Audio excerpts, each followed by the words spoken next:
Assalamualaikum warahmatullahi wabarakatuh. Nasihat hidup MH Ainun Najib atau Cak Nun. Semoga bermanfaat untuk kita semua.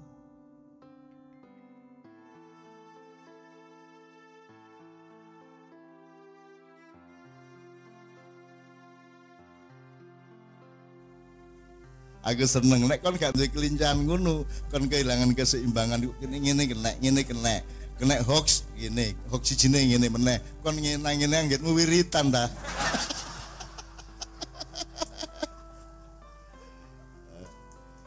Kena Prabowo ngene, kena Jokowi ngene. Prabowo Jokowi. Wis lak wiritan kan. Nyeneng lah wong Indonesia iki. Tapi sing akeh ngene tok. Lho sampean kok mereng mriku ta? Gitu. Seneng aku ndelok Indonesia mulane I love you. Aku gak setuju belas jane. Cuman ya I love you katanya apa meneh ya. Aku cinta kepadamu dan aku tetap mendoakan kebaikan untuk Indonesia dan tak jaluk wong-wong mak iya arek-arek sing tulus-tulus ngene iki lho rek. Rene lak gak ono urusan wani piro sih. Oleh apa-apa lak ya gak sih. Lak ya tuku bensin dhewe sih. Sangu-sangu dhewe sih. Dadi awakmu rene iki lak sedekah sih. Golek ilmu, golek keseimbangan ya. Tak dongakno Gusti Allah mandeng awakmu. Walah rek jek ana arek mak iya jarno Indonesia aja disiksa sih. Ngono lho. Mergo jek ana arek mak iya wong arek temenan kaya ngono ya. Gitu lho. Jane delok sembayange ya gak tapek sregep. Cuman wis lumayan atine iku lho. Ngono kira-kira malaikat dialog iku kira-kira. Kadang-kadang arek-arek iku ya gak tepak kelakuane, cuman ya atine temenan iku lumayan iku gitu. Akhirnya ya wis Indonesia selamatkan. Gitu ya kira-kira ngono ya. Saya mohon kepada Allah betul-betul loh. Mergo ono sampean iki maka Indonesia tetap seimbang. Nek gak ono makiyah rek. Misalnya aku gak nggawe makiyah wis, nek aku gak diikat oleh makiyah. Jalan keluar untuk supaya ngendek jalan larat mek telu rek. Siji kudeta. Wis karek ngejak sapa mek ngono tok. Ya. Nomor loro revolusi. Kayak 98 lah minimum reformasi. Tapi kan sudah revolusioner. Tapi nek sing revolusi tak lakoni rek, engko sing gelut sapa? Islam musuh Islam. FPI, HTI musuh Banser. Lah apa aku ndelok arek-arek gelut? Mending tak traktir rujak cingur karo-karo nih lah ngono ya. Nek upama mau gak sing traktir ya kon sing traktir lah. Wis didelok sapa sing luwih sugih lah ngono. Soale nek ana wong melarat traktir wong sugih iku ya kamplengen. Aku soalnya tahu diuring-uring di Jakarta, kanca-kancaku. Ayo tak traktir. Asu bajingan kowe melarat tok ngeraktir. Wah, diuring-uring aku. Wah, melarat tok ngeraktir, aku sing traktir, aku sugih kok. Ngono kuwi coba. Kejem seniman-seniman itu. Mbok. Padahal aku iki mang ngomong katin traktir iku mance. Lah mance. Lha kaya kon nang warung lho rek, ngopi bareng ya. Apa iki jenenge, Mat? Jenenge Mat? Warkop lho. Warkop arek 8. Engko nek wis jam 2 bengi wis kate mulai ngene. Kabeh ngene. Ya lah. Kok gak ono sing njopo apa ngene. Aku pengalaman iku ngene iku rek. Sawangan iku koyo katin traktir padahal ya memancing lainnya ta ya. Oke. Di akhirat tidak ada urusan keseimbangan. Dan kita tidak harus seimbang di dunia, tapi kita mengupayakan, memperjuangkan keseimbangan terus-menerus di dalam diri kita maupun di luar diri kita. Kalau kita sendiri seimbang, kita bisa ikut menyeimbangkan. Tuhan tidak menuntut prestasi, Tuhan tidak menuntut kepandaian, Tuhan tidak menuntut kehebatan, Tuhan tidak menuntut kebesaran. Nek kon golek kebesaran, kon golek kepandaian, kon golek kehebatan, gak ono gunane kaya Gusti Allah. Gak iso kon ngadep Gusti Allah dengan hebat apa ndasmu. Hebat apa kon ya? Pinter apa? Gak iso kon, gak iso. Pinter apa jajal? Kon delok bokongmu lho gak iso. Kon delok nang mburi iso ta gak? Ojo gak gatel. Melihat ke samping bisa ndak? Coba, melihat ke samping. Lah, melihat ke samping bisa ndak? Coba. Melihat ke samping. Nek menengok bisa, menengok ngene. Nek melihat ke samping. Begitu kamu melihat ya kamu itu depan kamu, masa kon ngerek kene iki depane. Gak iso. Jadi gak iso ono kehebatan prestasi mulane gak tahu berprestasi. Bener rek? Gak tahu. Ojo koyok sing dicitano sabrang mabengi. Ono ndok tagai. Coba dekno iki roti iki. Bikin roti ini berdiri, coba satu aja. Ya, dekno.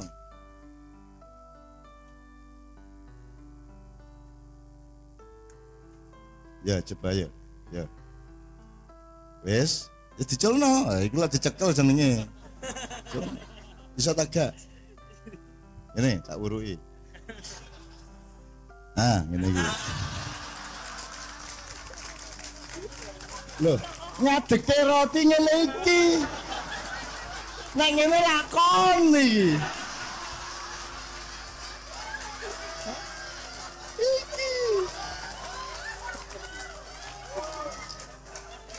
Rotine mang guyu. Loh, kula niki roti mboten ngoten carane kula ngadeg. Nek sampean niki ini ora sampean, nek kula ngadege nggih ngoten niku. Masa dekno ula, ya ula yang ngono iku ngadege. Masa ula dikon ngene ya. Nah ya, jelas ya. Nah, kalau Anda berlatih cerdas, luas ya, merdeka, Anda akan mudah mencari keseimbangan hidup. Ngono lho. Paling kon nek kon rada tepak ya apa dhewe kok guyu dhewe awakmu. Mesti kok guyu dhewe dopo lagu iki. Goblok aku iki paling kok guyu-guyu dhewe. Begitu engkau sudah sanggup mentertawakan dirimu sendiri, itu tanda bahwa kamu orang yang sudah dewasa dan seimbang.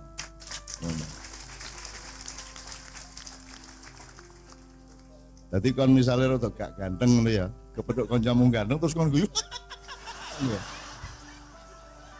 Kancamu sing ganteng takon, "Lho, ngopo lapa guyu?" Timangane kok guyu tak disiki.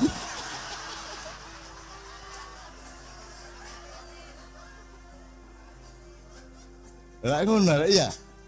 Ngono kan kudu sugih rek, kudu pinter pencak, luas. Selalu mencoba berbagai kemungkinan asalkan rumusnya jelas. Nyun sewu nek sing gak Islam ya, tapi saya kira sama anunya apa?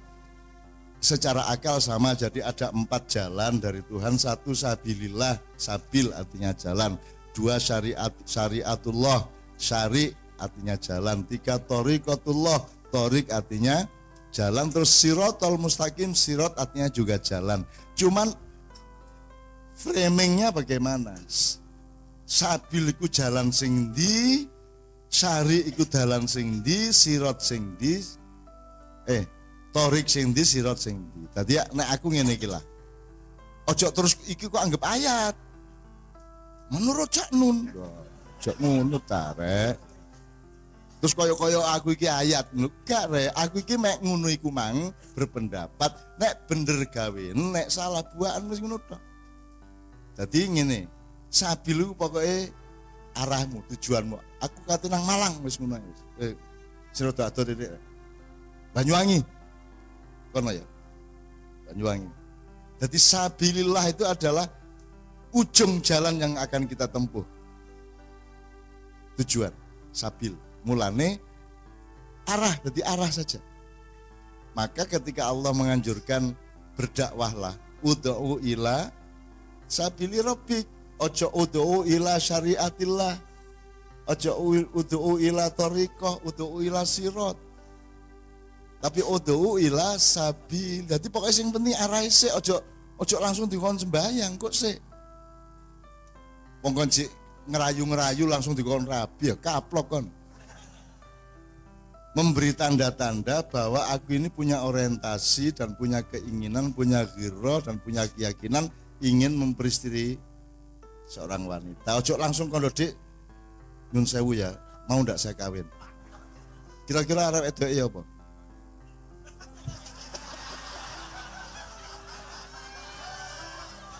Nah, itu sabil, oke. Terus syari. Nek aku ngingu jangkrik tak deleh. Apa niku jenenge rek? Kerangkenge kan aku sing nentokno iki iso mlaku rene aja sampe rene, iki tak buntu, iki tak buka. Lah ngono sih. Sing gawe jangkrike ta aku. Sing gawe dalan iki jangkrike ta aku. Nek aku ngingu kebo, sing gawe kandange kan kebone ta aku. Kira-kira kebone bantah taat. Lah sing gawe awakmu lah Gusti Allah. Sing gawe syariat Gusti Allah ta awakmu. Lah kok gawe dhewe saiki? Pas ambrek ya sing gawe dhewe. Terus Gusti Allah kon taat. Awas. Maka syariat itu diciptakan oleh Allah untuk memberi panduan agar manusia menempuh jalan yang benar. Nah, syariat iki ya ombo rek, ono pagar jalan, ono jalur, ono lajur, ono bau jalan, ono marka, ono trotoar, macam-macam. Dalane lewat ngono iku, Mas. Itu pun tidak hanya di satu jalan. Misalnya nang Banyuwangi kan Gusti Allah ya nggawe dalan ya liwat Jember, ono sing liwat situ Bondo kita mboten. Gitu. Mas Yong kok tutuke mesti nang. Nah, itu syari namanya, syariat. Kalau torik adalah caramu menempuh jalan. Jadi Pak oleh kon pokoknya kon nang Banyuwangi liwat situ Bondo. Kok terus leren di rest area ndilak sak karepmu. Gitu mboten. Terus carane kon numpak sepeda mundur ta maju lak sak karepmu. Ya mundur gak apa-apa cuman rodok gendeng nerek iki. Adoh sakmono mundur. Utawa gonceng ngadeg. Ngadep nang mburi. Bojone ngadep nang mburi terus dhek ngene iki terus bojone karo ngene-ngene ndek mburi. Nah, thariqat itu adalah cara untuk menikmati jalan, mengapresiasi nilai perjalanan dan lain sebagainya. Nah, jadi nek aku nek ditakoni, "Mak iya iku syariate apa?" Apa ono syariat mak iya? Gak ono sing ono syariate Allah. Dirumuskan di dalam Islam kan ngono. Yang lain boleh meyakini rumusan yang lain monggo. Tapi pokoknya tujuannya nang Gusti Allah. Perkara totok lah gak totok lah engkok sih rek. Yang penting kan hidup dengan keyakinan dan kedaulatanmu. Terus iku jenenge thariqat. Jadi iki thariqat. Iki thariqat iki. Thariqat itu adalah kreativitas dan ijtihad di dalam menempuh perjalanan menuju Allah. Ono sing wiritan, ono sing kungkum, ono sing topo ngelowo, dadi sikile digantolno ndase ndek nisor. Dadi nek bojone teko ngekeki mangan iku nganggo watang ngene iku. Terus nek nguyung-nguyuhi ndase dhewe. Sakarepmu wis, ya ta? Yang penting thariqatmu tidak boleh di luar syariat. Jelas ya? Jadi gak kok terus iku kon mari ngono ono hakikat. Wah, iki wis dhuwur kene hakikat wis gak perlu salat. Ono sing ngomong ngono barang ya? Ono ya? Wah. Iku duduk tingkatan, Rek. Menungso iku ya kudu ono belunge, ono daginge. Nek kon roh tok jenenge gendruwo. Ya ta? Tapi nek kon gak ada roh jenenge apa?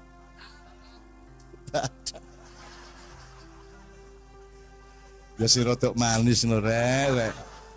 boneka ta patung ta apa lu batang lho. Seneng aku arek mayang, ya Allah. Cangkeme karo utuke lho kompak. Kan kayak contoh batang. Ya wes gak apa. Jadi thariqat itu boleh tapi tetap terikat oleh syariat, betul gak? Nanti bareng-bareng kamu pakai thariqat apapun akan mencari sirotol mustaqim, itu jalan tujuan yang terakhir. Tapi nek Ma'iyah tidak akan meresmikan thariqat Ma'iyah sebagai institusi, tidak menjadi lembaga terus ono kepengurusane gitu. Terus marono ada ono ADRT ini nek ngelumpuk kok dibuka oleh Jokowi. Gak. Kan di Pekalongan wingi lak ngono. Gak kene iki. Gak kene iki nglakoni ngono tok ae. Jenenge embuh. Tapi nek kok jebut duduk thariqat ya salah wong anjane ya thariqat. Lho thariqat iki mosok kudu kaya ngono. Ngene lah ya oleh. Lho ana lho wong gambar iku mosok mesti kudu nganggo kuas karo cat. Lah gak sih? Gambar karo sikil mula oleh. Nganggo sumba utawa ilat wis. Bayangno kon di demo di alun-alun menggambar pakai lidah keliling alun-alun. Leden. Dalan kok dilatih nganggo cat. Nyeneng mah iku. Nek ono aku seneng ndelok aku. Tak delok goblok.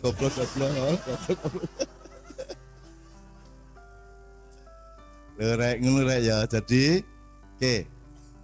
Sekarang saya kembalikan kepada keseimbangan tadi. Jadi keseimbangan adalah adalah menempatkan posisi dan dalam segala situasi supaya kalian terus-menerus mencari dan mendapatkan keseimbangan, dan cara mencarinya namanya thariqat. Thariqat itu ya caranya. Cuman sekarang kan thariqat menjadi kata baku sing engko nganggo Sazaliyah, nganggo Asy'ariyah, Jabariyah, apa meneh Dik? Naksabandiyah dan seterusnya. Itu juga pasti thariqat dan mesti luwih apik timbang thariqatmu. Apa? Al-Metaliyah. Ya wis sak karepe gak masalah. Ya. Jadi thariqat kita lihat sebagai kualitas perilaku, ya, bukan formalitas kelompok. Jelas ya?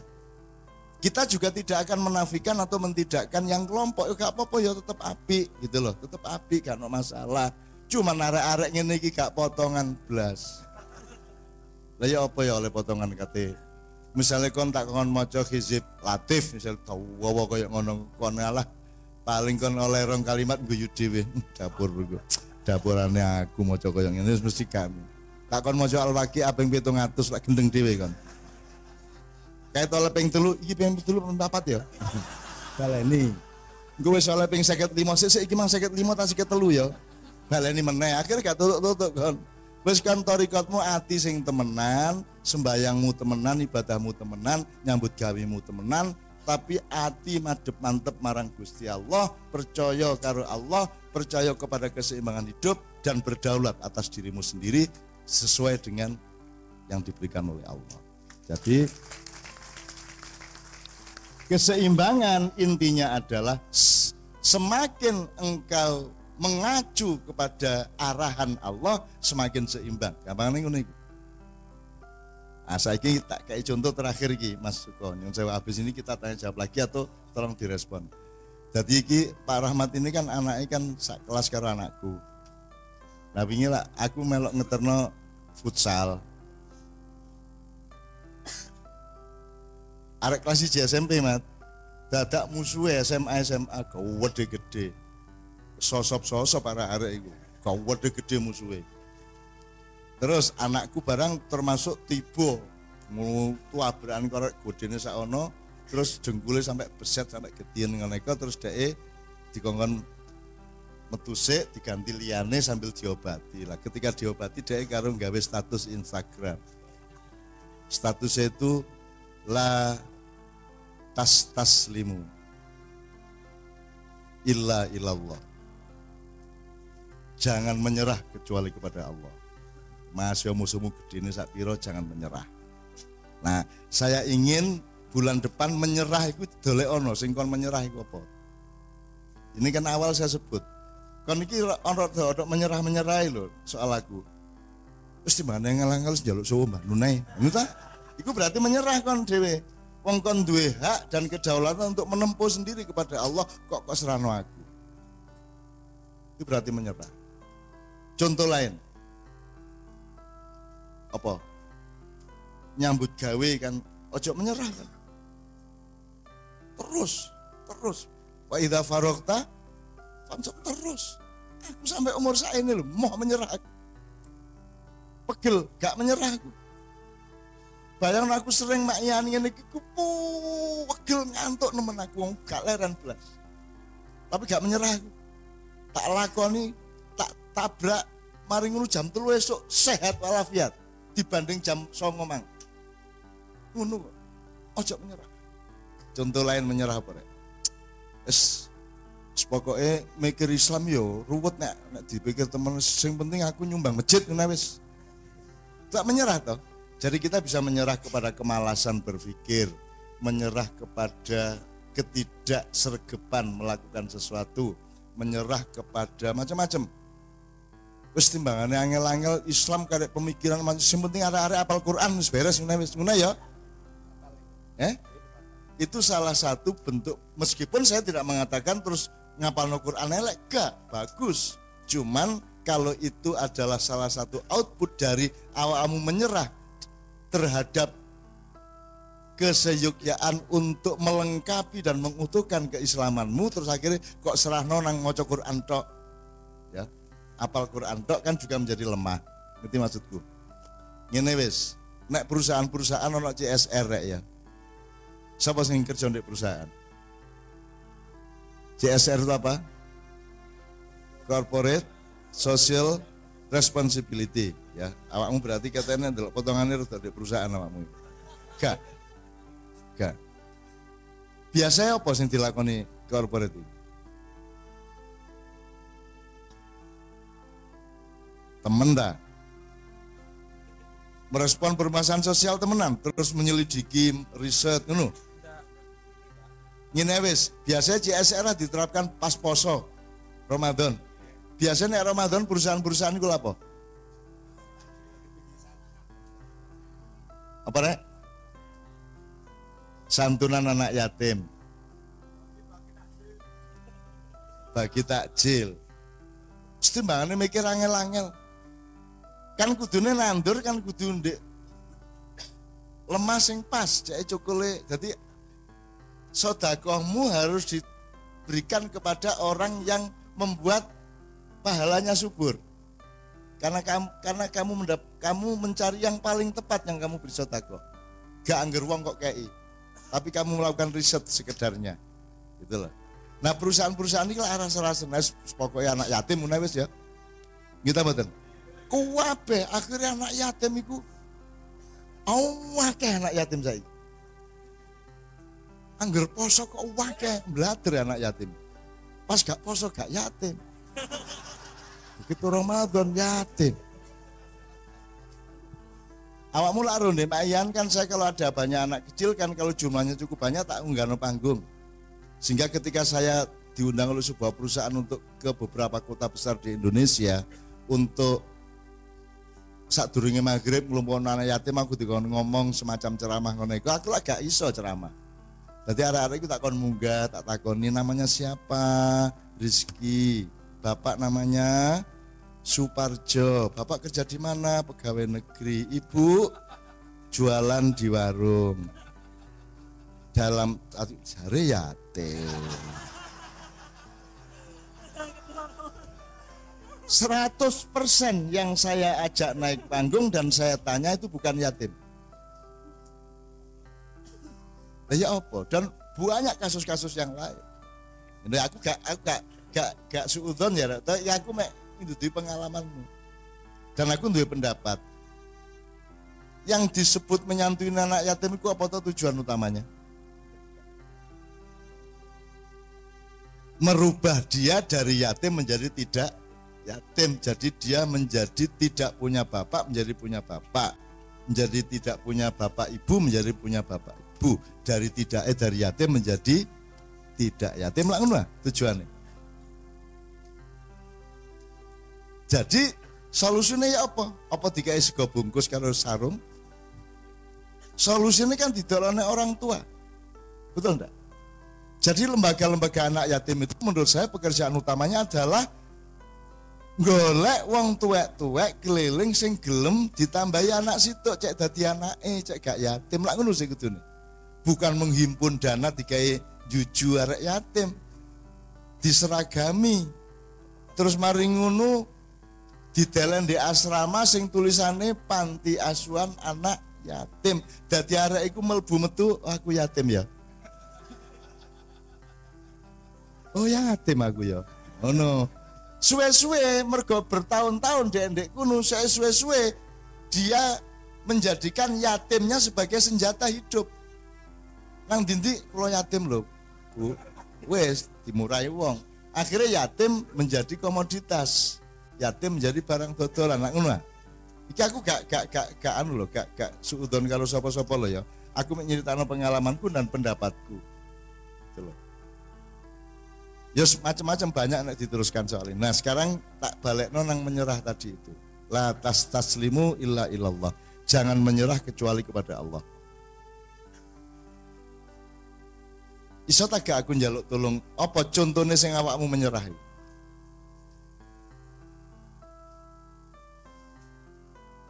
Ada menyerah kepada dirimu sendiri, ada menyerah kepada orang lain.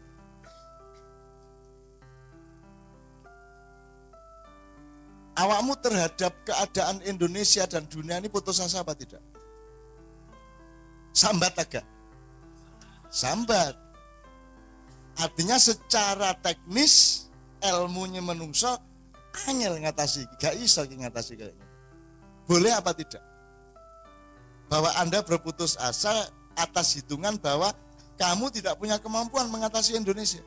Masih akan jadi presiden.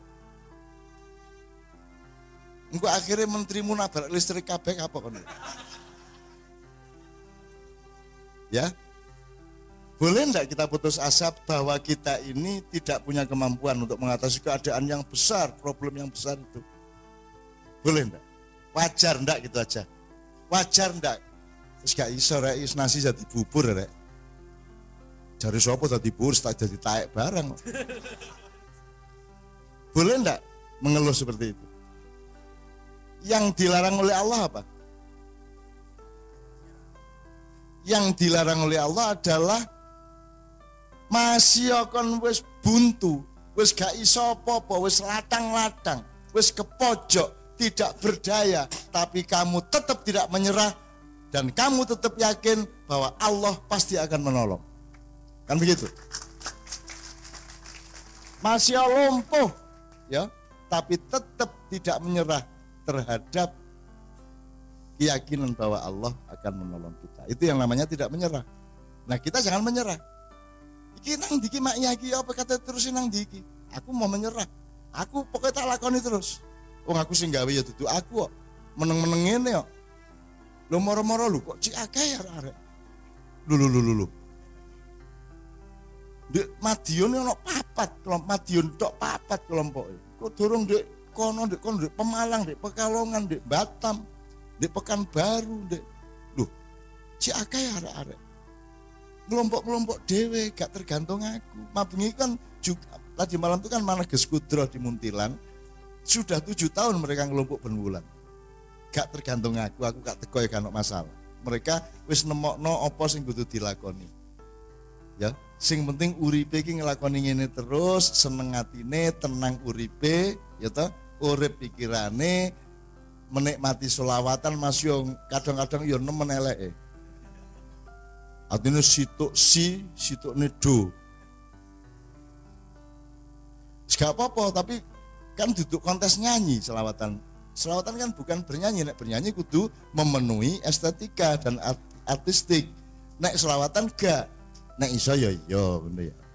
Nek kepaksane gak ya gak masalah. Ya. Wong sing penting sing didelok adalah qulubikum wa a'malikum. Bukan ajsamikum wa suwarikum. Gitu kan? Bukan rupamu dan bukan jasadmu, gitu ya. Nah, tidak menyerah ini tolong jadi PR bersama. Kon ojo menyerah ya, Rek ya. Ojo menyerah. Bojomu gak metemu terus. Terus. Eh? Nek iku gak ana putus asa iki ya.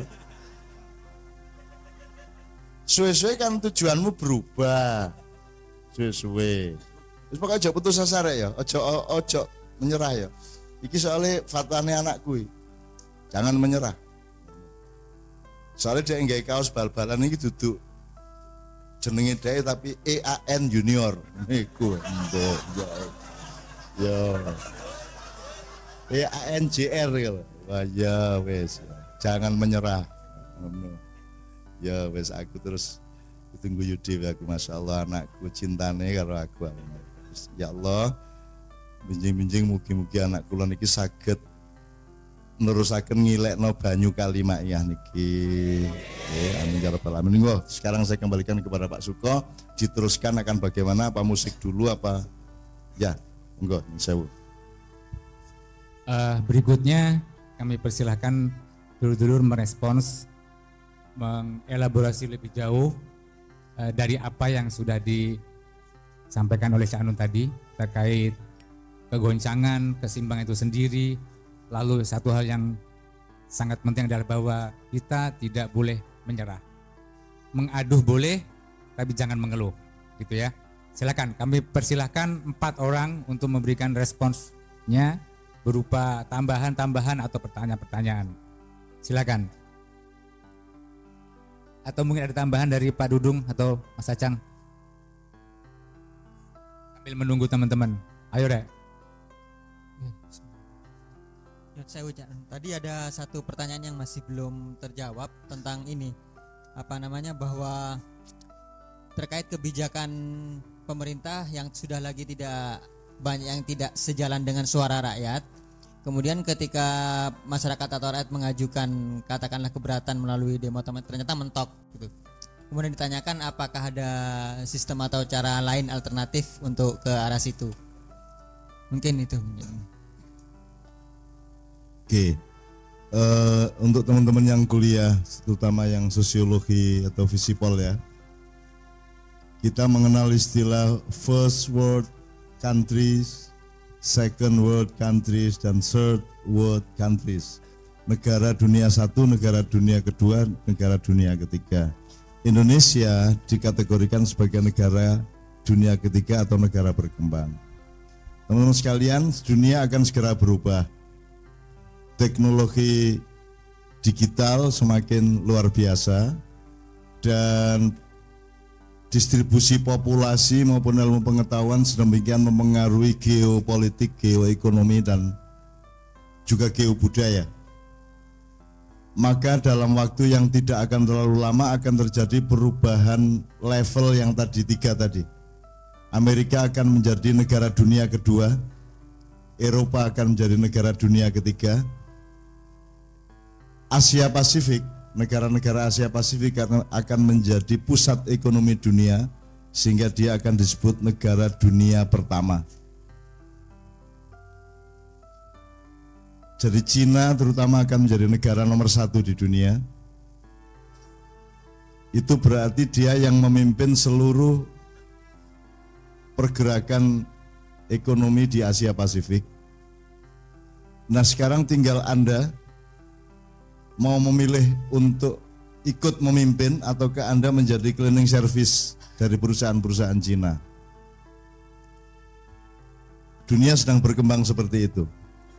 Nah pemimpin-pemimpin yang sedang menjadi pemerintah negeri ini tidak memiliki keberanian atau kepercayaan diri untuk membawa Indonesia menjadi sebagaimana seharusnya dan sebagaimana yang merupakan potensinya, sehingga kita akan tergiring untuk sampai hari ini kita kecenderungannya akan tergiring menjadi pelengkap penderita dari kekuatan ekonomi Asia Pasifik itu. Asaki monggo.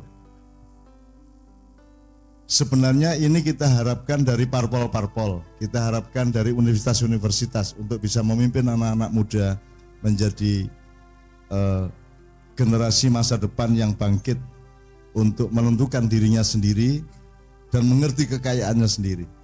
Tapi Anda tahu polisi-polisi yang bergulir selama 3 tahun ini adalah polisi-polisi yang penuh tidak percaya diri, polisi-polisi yang meletakkan Indonesia sebagai inferior, sebagai pelengkap penderita, sebagai objek, sebagai pengemis, sebagai pendompleng, sebagai apa menere? Ekor. Nah, sekarang ini bisa merupakan pilihan negara dan bangsa, bisa merupakan pilihan dari individu atau kelompok-kelompok.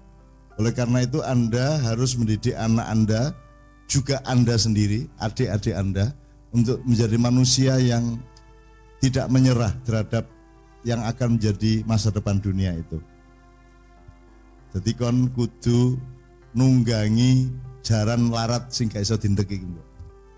Caranya adalah dengan meningkatkan kepercayaan diri Anda, meningkatkan semua penyuburan bakat-bakat Anda. Anda harus fokus terhadap kemampuan Anda, harus kerja keras, kudu wani tanding, kudu wani tandang, supaya Anda tidak menjadi gelandangan di negara Anda sendiri. Nah ikut dok. Nama ia mencoba membangun kemandirian, membangun kedaulatan, membangun manusia baru yang tidak hanya akan menjadi jongos-jongos masa depan. Nah monggo, ini dielaborasi oleh forum-forum ma'iyah di mana-mana. Dan itu bisa kita lakukan dari lingkar-lingkar kecil, karena kita tidak punya peluang untuk memberesi seluruh negara ini secara nasional, sebab kita sangat percaya kepada peran-peran di luar manusia. Kita percaya kepada peran Allah, kita percaya kepada peran para makhluk-makhluk yang ditugasi Allah untuk ikut membimbing kita. Kita percaya kepada energi-energi dari masa silam, kita percaya kepada simbah-simbah, sesepuh-sesepuh, panembahan-panembahan, ki ageng, ki gede, para masyayikh, para maulana, dan lain sebagainya, yang juga bekerja sama dengan kita semua.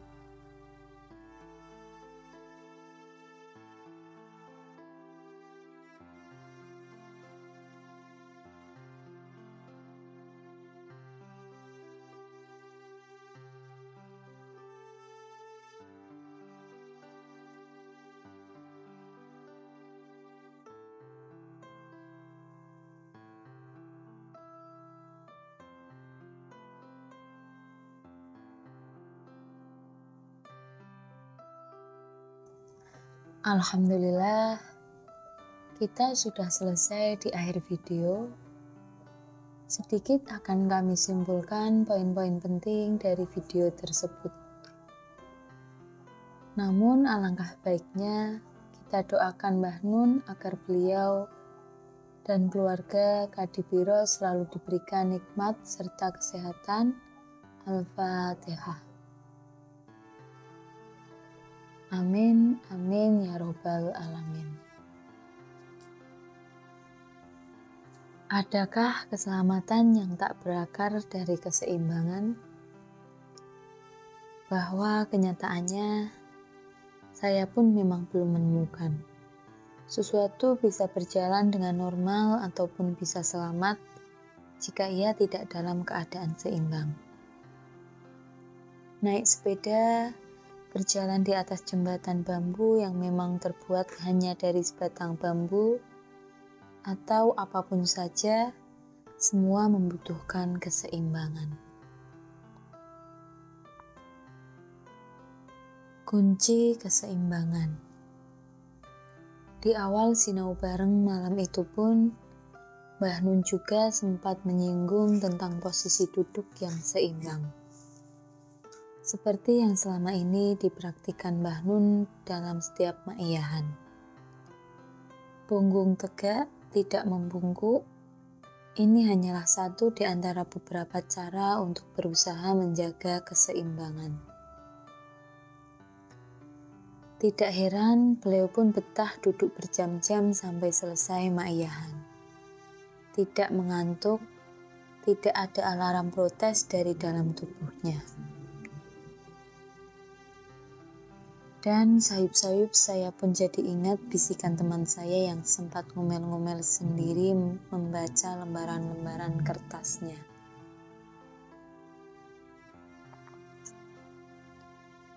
Sepertinya dia tengah diajak bercanda sama yang namanya persamaan fungsional.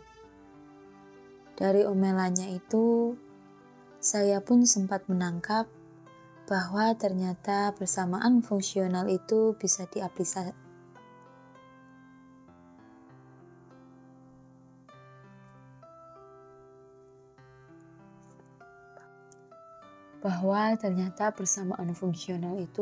diaplikasikan jika ia telah terbukti seimbang ataupun stabil. Kalau tidak salah tangkap, persamaan fungsional itu semacam formula atau persamaan umum yang nantinya bisa diberikan inputan. Persamaan fungsional ini biasanya dimanfaatkan oleh orang-orang teknik dengan catatan persamaan fungsional apapun saja ia tidak akan bisa diaplikasikan selama ia masih belum terbukti keseimbangannya. Artinya, hanya persamaan fungsional yang seimbang sajalah yang bisa digunakan dan dimanfaatkan. Tiba-tiba saya pun diajak menyelami ke dalam diri saya sendiri. Mungkin ini yang menjadi satu di antara alasan-alasan yang ada, bahwa selama ini saya pun juga demikian. Saya belum bisa totalitas ataupun sungguh-sungguh dalam melakukan sesuatu ketika hati dan pikiran saya belum seimbang. Dalam menulis pun juga begitu. Tak jarang saya sudah sempat melihat bayangan yang menari-nari di kepala saya, tapi saya pun belum bisa menuliskannya. Setiap kali saya mencoba, entah kenapa rasanya ndak enak. Ndak enak bagaimana? Ya ndak enak. Tidak enak bagi saya, perasaan tidak enak dalam diri saya. Jadi kira-kira ya cuma saya saja yang merasakannya. Sedikit berkaca pada persamaan fungsional tadi, kalaulah persamaan fungsional itu bisa diaplikasikan dan hanya jika dalam keadaan seimbang, entah kenapa bayangan saya pun kembali tak bisa saya elakkan dari para pemuda dan semua jamaah yang duduk-duduk di atas lapangan berlumpur itu. Lapangan basah, genangan air dan berlumpur jejak-jejak guyuran hujan barusan itu tak sedikit pun mengentarkan hati mereka untuk tidak menyimak sinau bareng malam itu dengan penuh hikmah. Rasanya tidak mungkin mereka mau dan bisa menerima semua itu dengan legawa kalau mereka tidak dalam keadaan seimbang. Bisa jadi mereka akan lebih memilih kembali ke kamar kosnya, kembali ke rumahnya, ambil selimut dan menjalankan ritual tidurnya. Ini lebih asyik kalau hanya ingin sekedar memanjakan diri. Tapi kan kenyataannya mereka tidak demikian. Mereka lebih memilih basah-basahan, kehujaran, mendeprok di atas rerumputan menyimak maiyahan. Lagi-lagi, dugaan sementara saya, mereka bisa seperti itu karena telah dalam keadaan seimbang. Keseimbangan yang membuat seorang bisa ditempatkan dimanapun saja, keseimbangan pula yang akan turut mengantarkan seseorang siap menerima dan diperjalankan kemanapun saja. Keseimbangan pula yang akan membuat seorang bisa merasa lebih tenang. Kalau sudah menjadi bagian dari orang-orang yang berjiwa tenang, pantaslah ia menerima sapaan, wahai jiwa-jiwa yang tenang, kembalilah kepada Tuhanmu dengan hati ridho lagi diridhoi. Dan kalau boleh menebak-nebak lagi, keseimbangan ini pula yang telah menjadi kunci yang akan turut membersamai kita dalam meniti jembatan zaman, jembatan Shirathul Mustaqim, hingga akhirnya akan mengantarkan kita kepada keselamatan yang sejati.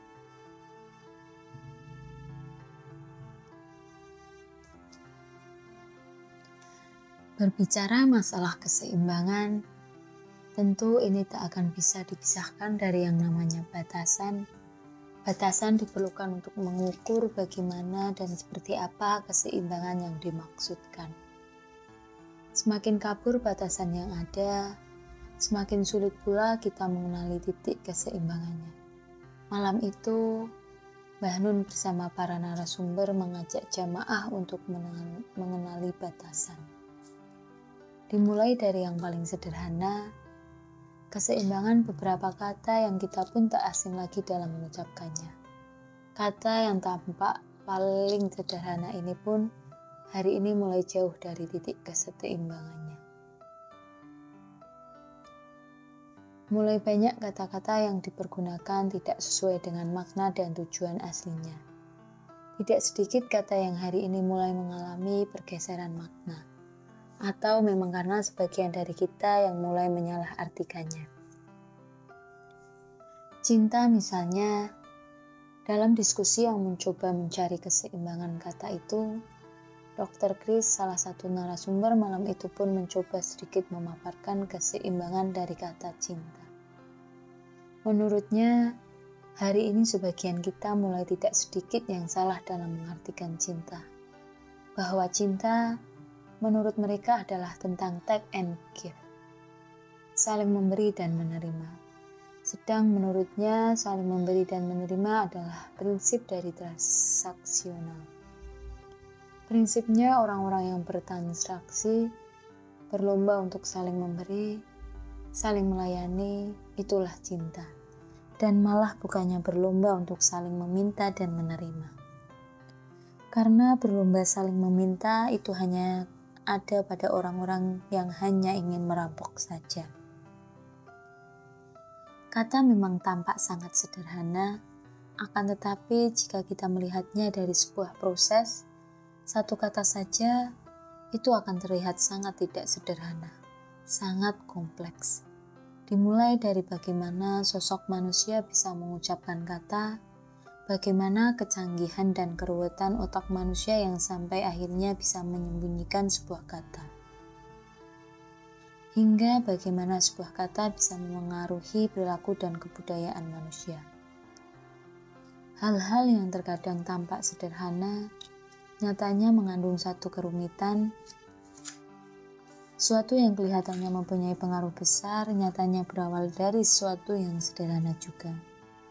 Mungkin ini juga yang menjadikan alasan mengapa malam itu jamaah diajak mencari keseimbangan dari sebuah kata. Mencari keseimbangan mulai dari sesuatu yang tampak sederhana dan biasa saja, hingga semoga keseimbangan dari sesuatu yang tampak sederhana itu nantinya bisa menjadi dasar kita untuk mencari dan menemukan keseimbangan yang selanjutnya. Wallahu a'lam bishawab. Mungkin itu yang bisa kami sampaikan. Mohon maaf jika salah dalam penyampaian. Kesempurnaan hanya milik Allah. Semoga bermanfaat untuk kita semua. Wassalamualaikum warahmatullahi wabarakatuh.